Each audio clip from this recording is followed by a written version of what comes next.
first things first, it is essential to know the structure of amino acids. They could ask for you to draw it. I haven't really seen that. More often than not, it's just recognizing, which is fairly easy to do. I'll show you some sample problems of what that looks like. Really, I think the only value of knowing the structure too is to understand those primary, secondary, tertiary, quaternary. So that's mostly how I'm going to talk about it. The amino acid structure has a midpoint, which is a carbon. And then on either side, there's nitrogen and an additional carbon. And then hydrogen, not that that really matters. What's most important about the structure is this group down here called the R group, or it can be called a side chain, but I think IB just calls it R groups. And there's 20 different R groups that will help determine the tertiary structure.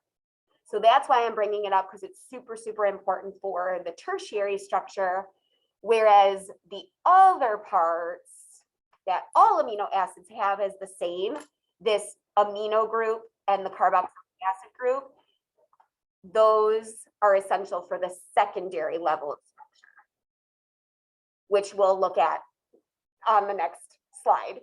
So again, worth knowing that there's the R group, which makes each amino acid unique, but then the other parts of the structure are uniform. Every amino acid has that same structure. And then over in the right, just a reminder that at the ribosomes, during the process of translation, the messenger RNA, I know this is getting a little into DNA, but just to make that connection, the messenger RNA is going to have codons. One codon is 3 base letters, and that's going to be translated into one amino acid. So the ribosomes are building one amino acid together with the next and with the next and with the next to build what's called the primary structure of the polypeptide chain or of the protein. And that's happening with condensation reactions,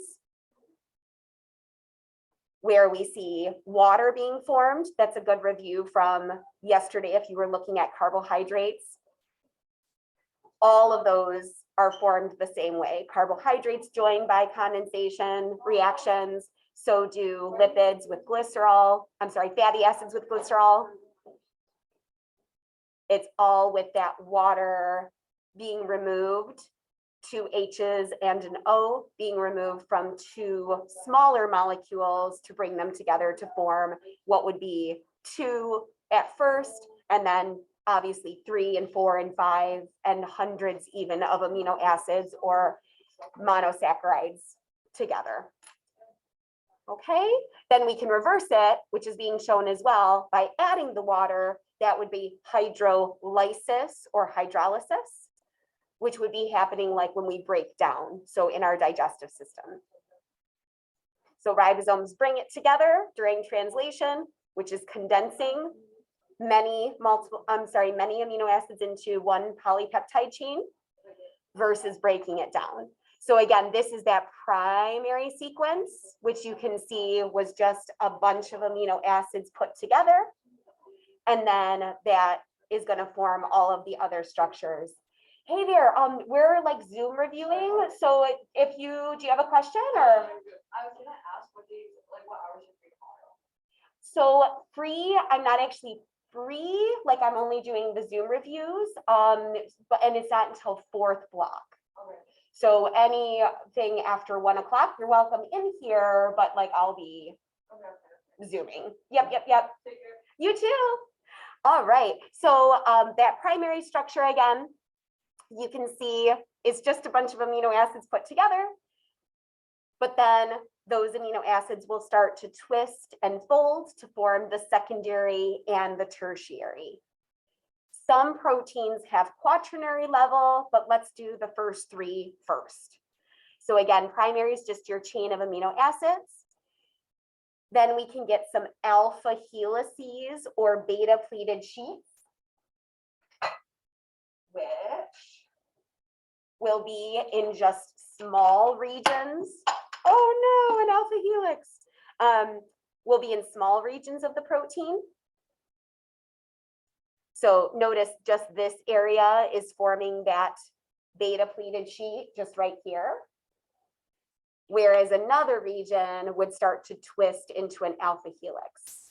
That's why this little post-it down here says that it's local folding, because we're only going to see certain locations, not the entire chain of amino acids twist and fold. Eventually, the R groups will be interacting to create the tertiary structure. And again, back to those R groups, there can be R groups that are hydrophilic, meaning that they really interact with water well. They're polar like water, so they can interact well. And those would then be in amino acids that are arranged on the outside of the protein, so it can interact with the watery surrounding, whereas hydrophobics might be more clustered here in the middle.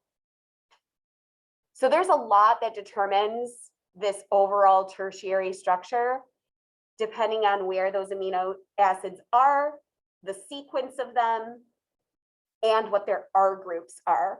They're going to start to interact with each other and with the watery environment, either moving part of the structure away from the watery environment or moving it towards, depending on where the hydrophobic, hydrophilic R groups are, and additional stabilizing like hydrogen bonding and covalent bonding, ionic bonding will happen to stabilize the tertiary. I'm so sorry, I did miss. Hydrogen bonding also happens in the secondary, but the hydrogen bonding is not between the R groups. It would be just between the amino and the carboxylic acid groups, or it's sometimes called the backbone, not involving the R groups. Which isn't really shown here too well. I don't think I have. Oh, I do. Right here, if we were to look at this alpha helix, sorry, get some things out of the way. These little kind of dashed lines here would represent the hydrogen bonds, stabilizing that alpha helix. And notice the R groups are shown, but they're just out there. They're not doing anything in the alpha helix to stabilize the structure. That would be true of the beta sheets over here as well. So that's why it says on this little post-it here that hydrogen bonding will occur in the backbone of the amino acids as compared to down here where we get R groups interacting. And this shows all of the different kinds of interactions that can occur to create that tertiary. The last level, again, isn't for all proteins, but they've color coded to show that this is one folded up polypeptide chain that was made by a ribosome. And then here's another separate polypeptide chain, and then a third and a fourth. So this particular protein is considered quaternary because it has at least two, but this one has four separately made polypeptide chains that are all coming together. I don't really see much asked about quaternary because it's not for all proteins, but knowing these three would be really important. I think if it's okay with you, let me show you a couple practice questions on that practice test to give you an idea again of where they would ask for those different levels of structure. I haven't seen a lot of questions year to year. Mostly they're in short answer, I think. Yes, all of them that I've seen are short answer. So that's what I included here. So here's one that is, here's a protein. And you can identify some little areas that are doing alpha helicing. Here's another alpha helix. Here's another one kind of coming out at us. So notice the alpha helices aren't through the whole thing. That's because that's just a secondary structure. And then you can even see some folding, these like flat areas, those are beta areas. So that's another example of like a secondary level of structure happening on this side of the protein. The whole thing together is tertiary. So again, as an example of how they would ask this diagram shows alpha amylase. Explain what a secondary structure is. So you could actually comment on it's an alpha helix, it's a beta sheet. You could circle it in the picture. Sometimes they actually have asked for that. You know, circle where you see an alpha helix or circle where you see a secondary level. They might ask what stabilizes that, which is hydrogen bonding. And then they sort of go into information about enzymes. What does amylase do? Where is it located? And explain how enzymes work, which is what we'll talk about next with proteins. But yeah, see, there's not a whole lot that I've seen. More of these questions as I scrolled through are about enzymes. So that's where we're going to focus our attention. Notice there was an example of a drawing question, but they don't usually ask for drawing questions. So I wouldn't hyper worry about any of the drawings, particularly of any of the molecules. It is listed in the curriculum, but we just don't see that asked that often.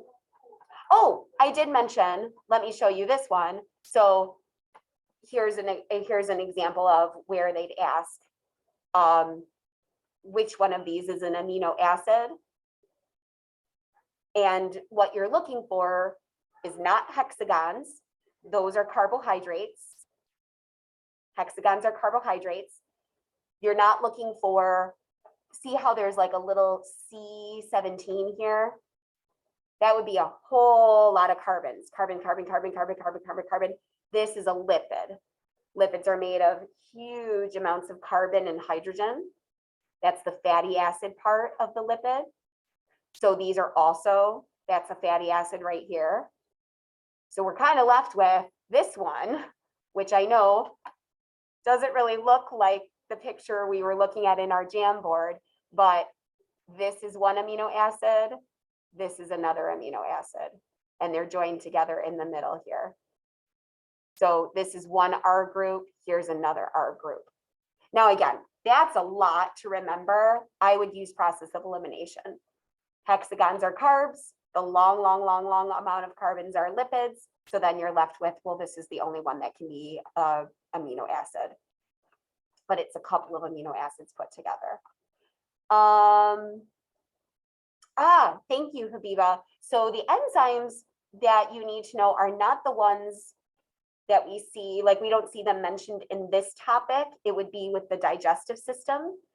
So proteases, the fact that they digest proteins into amino acids, but really the correct answer for that would be like dipeptides, which is 2 amino acids put together. Yeah, that word peptide might be good to associate with proteins as well. That's the name of the bond that occurs between amino acids. That's why a group of them is called a polypeptide chain. But anyway, proteases digest proteins.